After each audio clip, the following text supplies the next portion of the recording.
मेरे YouTube channel My Life My Way पर मैं आज आपका स्वागत करती हूँ फिर से।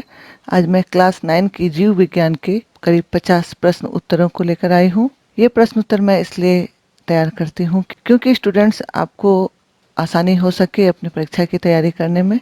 मैंने आपके पूरे बुक से इन प्रश्नों को सेलेक्ट किया है जो इम्पोर्टेंट मुझे लगे। आप अपनी परीक्षा की तैयारी के लिए इस वीडियो से सहायता ले सकते हैं। तो आइए हम पढ़ते हैं इन प्रश्नों को और इसके उत्तरों को।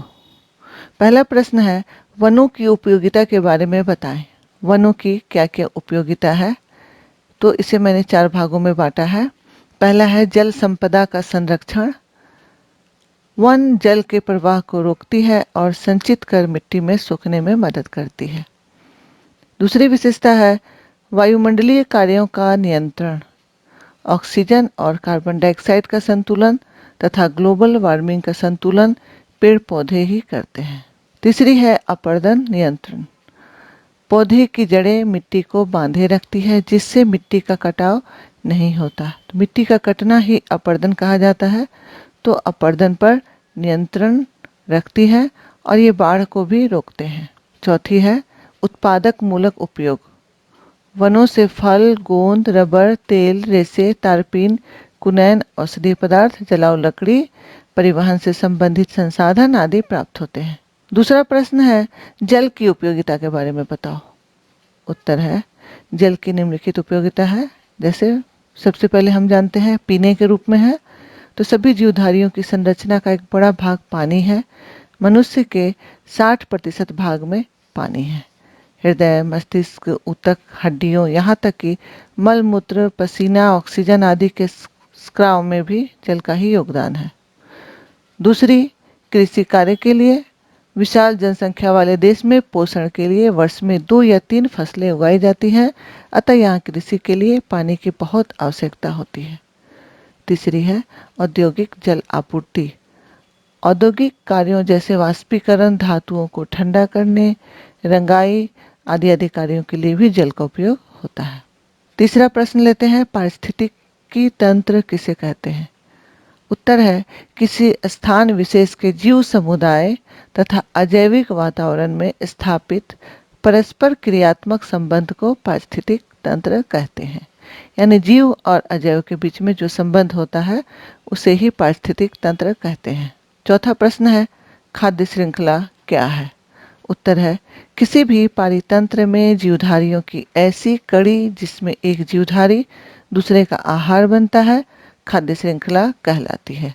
इसमें जीवों की संख्या निश्चित होती है। पांचवा प्रश्न है मत्स्य पालन क्या है? उत्तर है इसका मछलियों के उत्पादन और प्रबंधन में आता है बाजार को मत्स्य पालन कहते हैं। छठा प्रश्न है जनांकीकी क्या है? उत्तर है जनसंख्या या आबादी का संख्यात्मक अध्ययन जनांकीकी कहा जाता है। सातवां प्रश्न है समुदाय किसे कहते हैं? उत्तर है किसी स्थान पर उपस्थित भिन्न भिन्न जातियों की आबादी को सम्मिलित रूप से समुदाय कहते हैं। आठवां प्रश्न है उत्पादक किसे कहते हैं? उत्तर है वे सजीव जो अपना भोजन स्वयं निर्माण करते हैं उन्हें पारिस्थितिकी तंत्र में उत्पादक कहते हैं। हरे पौधे, क्लोरोफिल, बैक्टीरिया, उगलीना आदि अपना भोजन स्वयं निर्माण करते हैं। 9 नंबर प्रश्न एड्स की प्रकृति और लक्षण का उल्लेख करें। उत्तर है ऐसा माना जाता है कि एड्स की उत्पत्ति अफ्रीका के किसी क्षेत्र से हुई और धीरे धीरे ये सभी देशों में फैल गई। HIV के कारण एड्स रोग फैलता है। इस अवस्था में शरीर की रोग प्रतिरोधक क्षमता कम हो जाती है और शरीर विभिन्न प्रकार के रोग जनित संक्रमण से ग्रसित हो जाता है। यानी कोई भी रोग का कोई जर्म्स अगर आपके शरीर में आता है तो आपका शरीर उससे मुकाबला नहीं कर पाता और आप उस रोग से ग्रसित हो जाते हैं। इस तरह बहुत सारे रोग शरीर में घर कर जाते हैं और रोगी का जीवित रहना एक मुख्य समस्या बन जाती है। इसके लक्षण इस प्रकार हैं जैसे अधिक दिनों तक पेट खराब रहना, शरीर का वजन क्रमशः कम होना, बीच बीच में बीमार पड़ते रहना, यत्र तत्र शरीर पर घाव का होना, अधिक थकावट महसूस होना, धीरे धीरे स्मरण शक्ति का कम हो जाना। यदि कोई एड्स पीड़ित व्यक्ति किसी से यौन संबंध रखता है तो स्वस्थ व्यक्ति भी एड्स का शिकार हो जाएगा। संक्रमित सुई के प्रयोग और संक्रमित गर्भवती महिला से शिशु को संक्रमित होने का खतरा होता है। 10वां प्रश्न देखते हैं, टीकाकरण क्या है? उत्तर है, टीकाकरण में रोग जनित की अल्प मात्रा शरीर में प्रवेश करा दी जाती है। इससे शरीर में प्राथमिक प्रतिरक्षा उत्पन्न होती है और मेमोरी बी और टी कोशिकाएं उत्पन्न होती हैं। ये अनुरक्षी कुछ समय तक शरीर में बने रहते हैं। इस बीच रोगजनक शरीर में प्रवेश करता है तो ये कोशिकाएं उसे पहचान कर मार देती हैं। 11 नंबर प्रश्न, न्यूमोनिया क्या है? उत्तर है, ये जीवाणु के कारण होता है। इसमें वायु कोष्ठों में तरल भर जाता है और सांस लेने में कठिनाई होती है। ज्वर, खांसी और सर दर्द इसके मुख्य लक्षण हैं और शरीर में नीलापन भी आ जाता है। ये ज़्यादातर जूठा खाने से फैलता है। 12 नंबर प्रश्न, पेनिसिलिन क्या है? उत्तर है, पेनिसिलिन को एक लाभदायक फंगस कहा जाता है। इससे एंटीबायोटिक का आविष्कार हुआ जो अनेक बीमारियों से व्यक्ति की रक्षा करती है। 13 नंबर प्रश्न, विषाणु क्या है? उत्तर है, ये अकोशिकीय होते हैं। ये केवल परपोषी होते हैं। इनमें जैविक क्रियाएं नहीं होती। ये केवल द्रव्य के रूप में पाए जाते हैं। अगला प्रश्न है, जीवाणु क्या है? ये एक कोशिकीय होते हैं। इसमें जैविक क्रियाएं होती है। ये स्वपोषी तथा परपोषी होते हैं। इन्हें रवे के रूप में प्राप्त नहीं किया जा सकता है। ये एक सूक्ष्म पौधा है जिसमें साइटोप्लाज्म पाया जाता है। तो आप यहाँ पर विषाणु और जीवाणु का अंतर देख सकते हैं। 15 नंबर प्रश्न, 2 लाभदायक जीवाणुओं के नाम बताइए। उत्तर है, एजोटोबैक्टर तथा क्लास्ट्रीडियम 2 लाभदायक बैक्टीरिया हैं जो मिट्टी की उर्वरता को बढ़ाते हैं। ये दोनों लाभदायक जीवाणु हैं। 16 नंबर प्रश्न, 2 रोग उत्पन्न करने वाले जीवाणुओं के नाम लिखिए। उत्तर है, साल्मोनेला टाइफी से टाइफाइड, वाइब्रियो कोलेरी से कालरा होता है। ये 2 रोग उत्पन्न करने वाले जीवाणु हैं। 17 नंबर प्रश्न है, प्रतिरक्षी पदार्थ क्या है?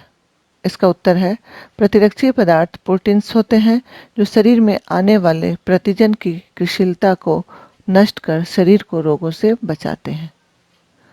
18 नंबर प्रश्न, जैव उर्वरक क्या है? इसका उत्तर है, जैव उर्वरक एक प्रकार के जीव है जो मृदा की उर्वरता तथा पोषक गुणवत्ता को बढ़ाते हैं। 19 नंबर प्रश्न, हु का पूरा नाम क्या है? हु का पूरा नाम बताइए। उत्तर है, हु का पूरा नाम है वर्ल्ड हेल्थ ऑर्गेनाइजेशन। 20 नंबर प्रश्न, पेनिसिलिन का आविष्कार किसने किया है? उत्तर है, अलेक्जेंडर फ्लेमिंग ने। 21 नंबर प्रश्न, एक लाभदायक कवक का नाम लिखिए। तो उत्तर है, लाभदायक कवक है खमीर, जिसका हम खाने में उपयोग करते हैं। 22 नंबर प्रश्न, डीपीटी का टीका हमें किस रोग से बचाती है? उत्तर है, यह डिप्थेरिया, पार्टूसिस और टिटनेस से बचाती है। 23 नंबर प्रश्न, बीसीजी का टीका किस रोग से हमारी प्रतिरक्षा करती है? उत्तर है, ट्यूबरकुलोसिस यानी टीबी रोग से। 24 नंबर प्रश्न, मच्छरों द्वारा फैलाने वाले 2 रोगों के नाम बताइए। उत्तर है, मलेरिया और डेंगू ज्वर। 25 नंबर प्रश्न, चेचक के टीका का आविष्कार सर्वप्रथम किसने किया था? उत्तर है, एडवर्ड जेनर ने। 26 नंबर प्रश्न, घरेलू मक्खी द्वारा फैलाने वाले 2 रोगों के नाम बताएं। उत्तर है, हैजा और आंव। 27 नंबर प्रश्न, एक खाने योग्य कवक का नाम बताएं। उत्तर है, मार्सेला मशरूम। 28 नंबर प्रश्न, दूध को दही में बदलने वाले जीवाणु का नाम क्या है? उत्तर है, लैक्टोबैसिलस लैक्टी। 29 नंबर प्रश्न, नेफ्रॉन किसे कहते हैं? उत्तर है, वृक्क की संरचनात्मक और क्रियात्मक इकाई को नेफ्रॉन कहते हैं। 30 नंबर प्रश्न, हृदय क्या है? उत्तर है, पेशियों द्वारा बना हुआ एक खोखली संरचना है जो रक्त परिवहन में पंपिंग अंग का कार्य करता है। इसके नियमित संकुचन एवं प्रसारण द्वारा रक्त वाहिनियों के माध्यम से शरीर के विभिन्न भागों में प्रवाहित होता रहता है। 31 नंबर प्रश्न, मृतोपजीवी क्या है? नाम से ही यह स्पष्ट है कि मरे हुए के ऊपर जीवित रहने वाला। ये अपना पोषक पदार्थ सड़े गले कार्बनिक पदार्थों से प्राप्त करते हैं। 32 नंबर प्रश्न, पोषण किसे कहते हैं? उत्तर है संयुक्त रूप से वे सभी क्रियाएं जिसके द्वारा सजीव अपने अंगों की कार्य क्षमता बनाए रखने, वृद्धि तथा शारीरिक अवयवों के नवीनीकरण के लिए आवश्यक पदार्थों को ग्रहण कर उसका उपयोग करते हैं, उसे पोषक कहते हैं। 33 नंबर प्रश्न, प्रकाश संश्लेषण की परिभाषा लिखिए। उत्तर है पौधों की हरी कोशिकाओं में सूर्य के प्रकाश की उपस्थिति में कार्बन डाइऑक्साइड एवं जल के बीच रासायनिक अभिक्रिया के फलस्वरूप ग्लूकोज बनाने की क्रिया को प्रकाश संश्लेषण कहते हैं। इस प्रक्रिया में जल एवं ऑक्सीजन गौण उत्पादन के रूप में बाहर निकलता है। 34 नंबर प्रश्न, नीलय क्या है? उत्तर है यह हृदय का निचला कक्ष है। इसके द्वारा हृदय से शरीर के विभिन्न भागों में रक्त भेजा जाता है। इसकी दीवार मोटी होती है। इसमें रक्त का दबाव अधिक होता है। 35 नंबर प्रश्न, आलिंद क्या है? इसका उत्तर होगा ये हृदय का ऊपरी कक्ष है। शरीर के विभिन्न भागों से रक्त इसमें आता है। इसकी दीवार पतली होती है। इसमें रक्त का दबाव कम होता है। यहाँ पर आप निलय और आलिंद के फर्क को देख सकते हैं। अगला प्रश्न 36 नंबर, रात को पेड़ के नीचे क्यों नहीं सोना चाहिए? इसका उत्तर है रात में प्रकाश संश्लेषण की क्रिया रुक जाती है और पौधों के आसपास कार्बन डाइऑक्साइड की मात्रा बढ़ जाती है, जो स्वास्थ्य पर बुरा प्रभाव डालती है। 37 नंबर प्रश्न, पत्तियों को पौधों का कारखाना क्यों कहा जाता है? उत्तर है पत्तियों की मोजाइल ऊतक की कोशिकाओं में पौधों द्वारा भोजन का निर्माण किया जाता है, इसलिए पत्तियों को पौधों का कारखाना कहा जाता है। 38 नंबर प्रश्न, कैल्शियम का क्या महत्व है? किस चीज से ये प्राप्त होता है? उत्तर है कैल्शियम के द्वारा हड्डियों और दांतों का निर्माण होता है। हृदय और मांसपेशियों का नियंत्रण तथा रुधिर का थक्का जमने में भी यह मदद करता है। ये दूध, अंडा, छाछ तथा हरी पत्तेदार सब्जियों से प्राप्त होता है। इसकी कमी से अस्थि भंगुरता, अनियंत्रित हृदय स्पंदन, अतिरिक्त रक्तस्राव आदि होता है। 39 नंबर प्रश्न, आयोडीन की प्राप्ति कहाँ से होती है और इसकी कमी से कौन सा रोग होता है? उत्तर है आयोडीन मछली, समुद्री भोजन, आयोडीन युक्त नमक से प्राप्त होता है। इसकी कमी से गायटर रोग होता है। 40 नंबर प्रश्न, विटामिन के कहाँ से प्राप्त होता है? उत्तर है ये पालक, टमाटर, दूध, फूल गोभी से प्राप्त होता है। इसकी कमी से रक्तस्राव ज्यादा होने की संभावना होती है। 41 नंबर प्रश्न, विटामिन क्या है? उत्तर है ये ऐसे रासायनिक पदार्थ है जो भोजन के साथ प्राप्त किए जाते हैं और ये पौधों से ही प्राप्त होता है। ये दो प्रकार के होते हैं, वसा में घुलनशील विटामिन जैसे ए, डी, ई और के तथा जल में घुलनशील विटामिन जैसे बी और सी।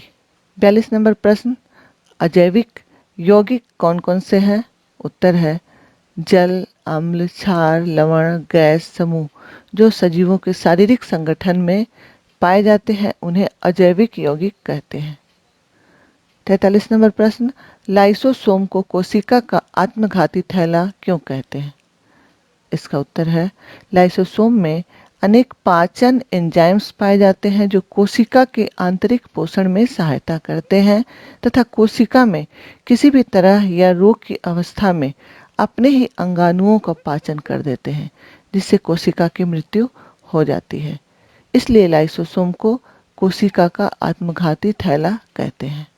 44 नंबर प्रश्न, क्षार किसे कहते हैं? उत्तर है जल में घुलनशील भस्म को क्षार कहते हैं।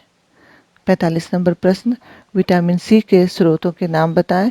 उत्तर है विटामिन सी के स्रोत हैं आंवला, संतरा, नींबू, अनानास, अमरूद, हरी सब्जियां आदि। 46 नंबर प्रश्न, स्तनधारी किसे कहते हैं? इसका उत्तर है ये मुख्यतः स्थलीय होते हैं। इनकी त्वचा रोमयुक्त होती है। ये बच्चे को जन्म देते हैं।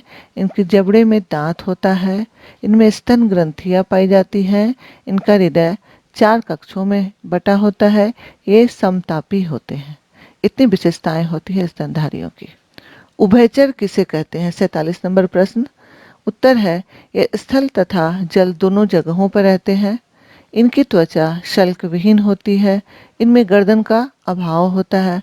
श्वसन, त्वचा तथा फेफड़ों का अभाव होता है, जैसे मेढक तथा टोड आदि। 48 नंबर प्रश्न, 2 एक बीजपत्री पौधों के नाम बताओ। इसका उत्तर है 2 एक बीजपत्री पौधे हैं मक्का और गेहूं। 49 नंबर प्रश्न, मटर का वैज्ञानिक नाम क्या है? उत्तर है पायसम सटाइवम। 50 नंबर आखिरी प्रश्न है ये। प्रश्न है पारिस्थितिकी क्या है? उत्तर है जीव विज्ञान की वह शाखा जिसके अंतर्गत जीवों और उनके वातावरण के विभिन्न कारकों के बीच पारस्परिक संबंधों का अध्ययन किया जाता है, उसे पारिस्थितिकी कहा जाता है। ये थे 50 प्रश्न और उनके उत्तर। मुझे उम्मीद है इन स्टूडेंट्स को उनके परीक्षा की तैयारी में मदद करेंगे, क्योंकि यह पूरी किताब का निचोड़ है। तो मैं चाहूँगी कि सभी स्टूडेंट्स इसे ध्यान से देखें और इन प्रश्नों को समझकर याद कर लें। मैं अगले वीडियो में आपके कुछ और विषयों को लेकर आऊँगी, उनके प्रश्न उत्तरों को। तो मेरा अगला वीडियो भी फॉलो करना ना भूलें। अगर चैनल को सब्सक्राइब नहीं किया है तो सब्सक्राइब कर लें, ताकि आपको आराम से वो वीडियो मिल सके। मैं आपसे मिलती हूँ अगले वीडियो में। तब तक वीडियो देखने के लिए आपका धन्यवाद।